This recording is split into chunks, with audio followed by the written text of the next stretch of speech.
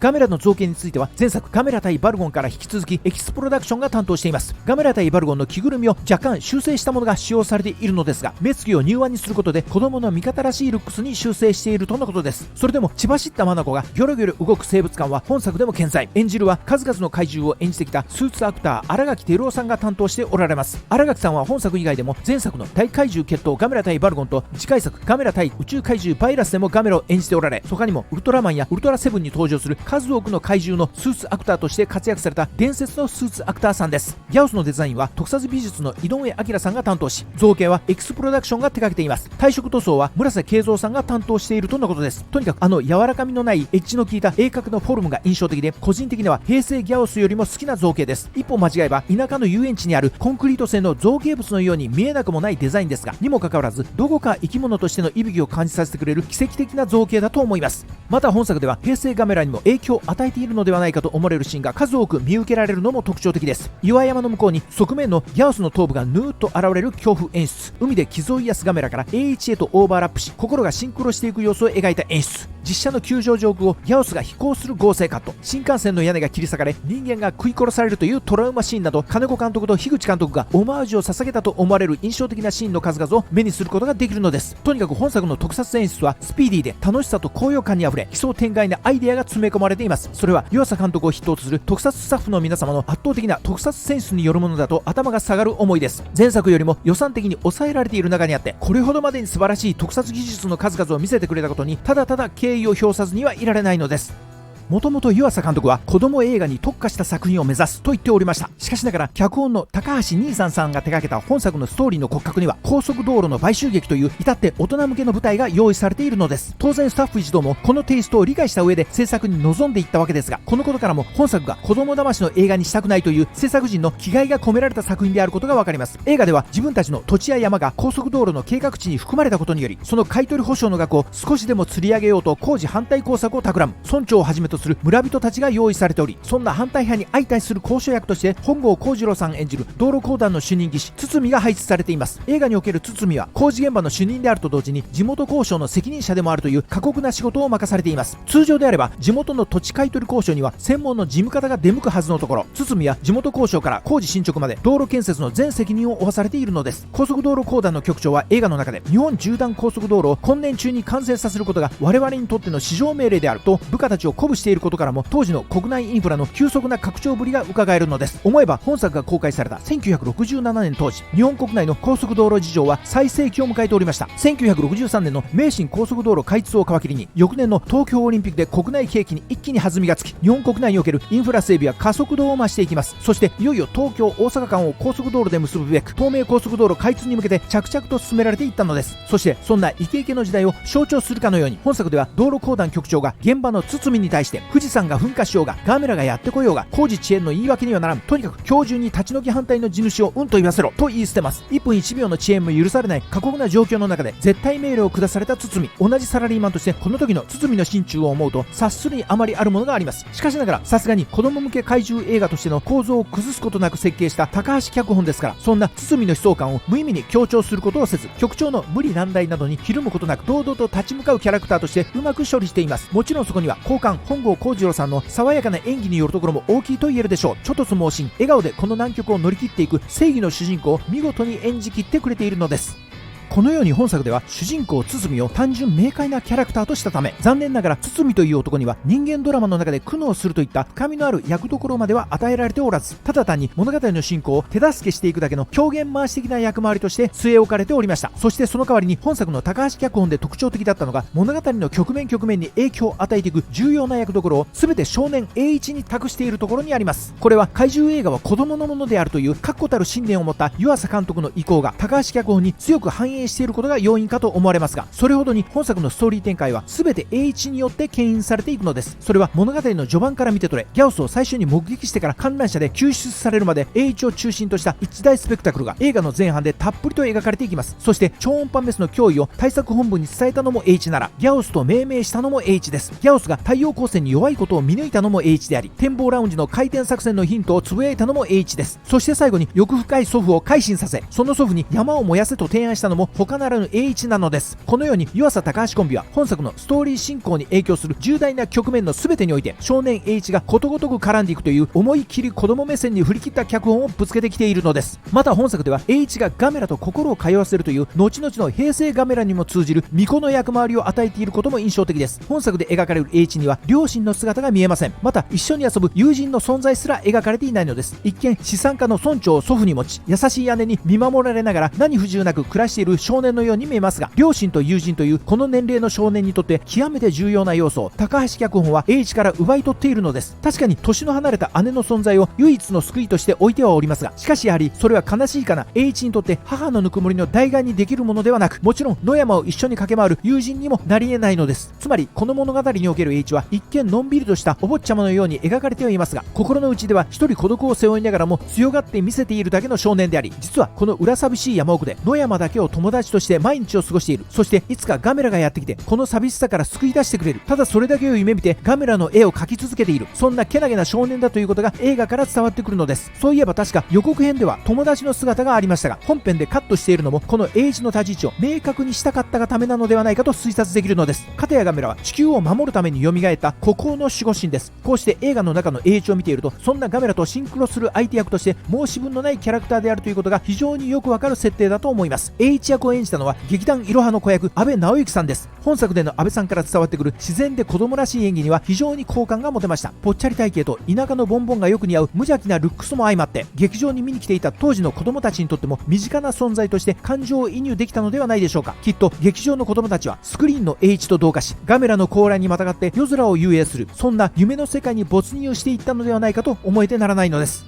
このように本作は湯浅紀明監督の意向を強く反映し、子供に飽きさせない怪獣映画として制作され、脚本演出ともにその期待に十分応える夢と楽しさに満ち溢れた娯楽怪獣映画に仕上げられています。そしてそんな堂々と子供向け映画を宣言した作品であるにもかかわらず、本作は大人が見ても十分に楽しめる作品になっていることも特筆すべき点だと言えるでしょう。次回作のガメラ対宇宙怪獣バイラス以降、明確になっていく完全に子供を中心とした冒険ファンタジーの傾向はまだまだ本作では控えめであり、少年栄一を物語の牽引役に添えながらも、その裏側でうごめく欲に絡んだ汚い大人たちの姿を見せていくなど、子供映画といえども薄っぺらなストーリーにだけはしたくないという作り手たちの意気込みが伝わってくる作品となっているのです。また本作は特撮演出についても全く手を抜いておらず、革新的な特撮技術を用いているわけではありませんが、それでも旧来のアナログ技術を丁寧に積み重ねていくことで、大人の鑑賞にも十分耐えうるだけの高水準の特撮に仕上げることができるということを改めて証明してくれた作品だと言えるでしょう。未見の方はぜひ一度ご覧になってみてください。そしてすでにご覧になっているあなたもぜひもう一度見直してみてください。そうすればきっと本作の面白さ、その出来の良さを改めて実感するとともに、エンディングで流れるカメラの歌を耳にした時、思わずひばり児童合唱団と一緒になって熱唱している自分がいることに気がつくことでしょう。欲に絡んだ汚い大人たちと残虐非道の吸血怪獣ギャオスに対し、純朴な少年栄一と子供の守護神ガメラが最強タッグで迎え撃つ痛快特撮怪獣巨編、それがこの大怪獣空中戦ガメラ対ギャオスなのです。といったところで今回の動画はこれにて終了です。最後までご視聴ありがとうございました。チャンネル登録高評価どうぞよろしくお願いいたします。それではまた次回お会いいたしましょう。さよなら。